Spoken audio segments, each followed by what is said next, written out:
Why do most people fill every moment with noise? Because silence reveals what they've been running from, themselves, the person they've never truly met. And that meeting, that's the most important appointment they'll ever miss. So there's a necessary disappearance before any real transformation can begin? You have to disappear, not because you hate people, because you're finally choosing yourself.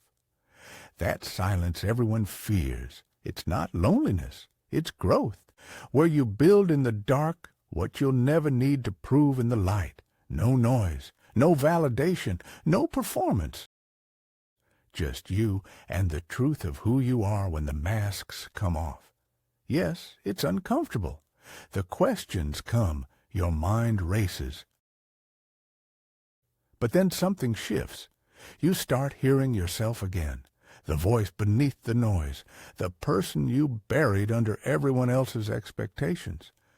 A life that impresses others means nothing compared to a life that's actually yours. The world calls it isolation, but it's actually the beginning of knowing yourself. Exactly. And once you begin that knowing, everything changes, because you can't hide from yourself anymore. What happens when someone finally stops running and faces themselves? Who are you when no one's watching? Not the persona you perform at work, not the character you play for family, not the version you crafted to survive. Who are you when the audience disappears? Most people never answer that question because they're terrified. They fill every silence with distraction. But the moment they sit alone, everything surfaces.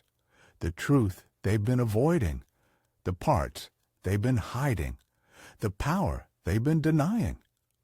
The self you're terrified to meet is the only self worth knowing. So the mirror doesn't lie, but most people never look into it. They glance, but they don't look. Because looking requires staying, and staying requires courage. How does someone transform that confrontation into power? Here's the truth. You're the only person you have full power to change, not other people, not your circumstances. You. And sovereignty starts when you stop running from yourself and start sitting with who you are right now. That discomfort you feel, it's not weakness. It's information.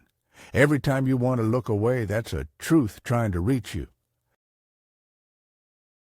Every time you grab your phone, that's a part of you asking to be seen.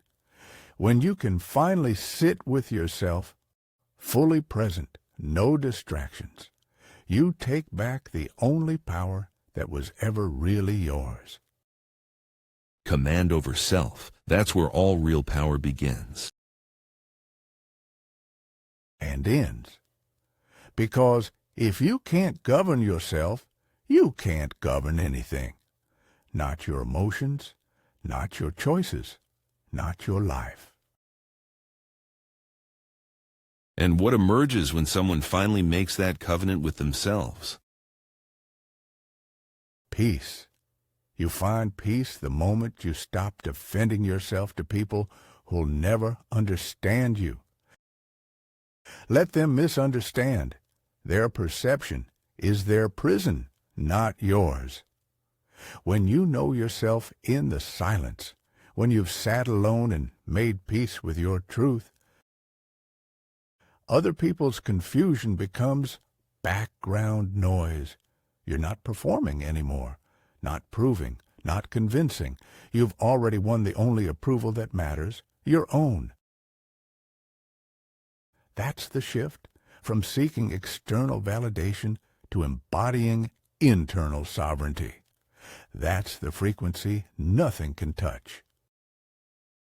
The covenant with self becomes unbreakable when you're willing to be alone with truth. Marcus Aurelius understood this. He wrote, "Nowhere can man find a quieter retreat than in his own soul." The external world will always be chaos, but the person who sits in solitude faces the mirror, accepts their reality, and guards their peace. That person is unshakable, not because nothing touches them, but because they built something no external force can destroy, a relationship with themselves. Disappear when you need to. Face what you've been avoiding. Make the covenant. This is Apex. Awaken your truth. Let's rise.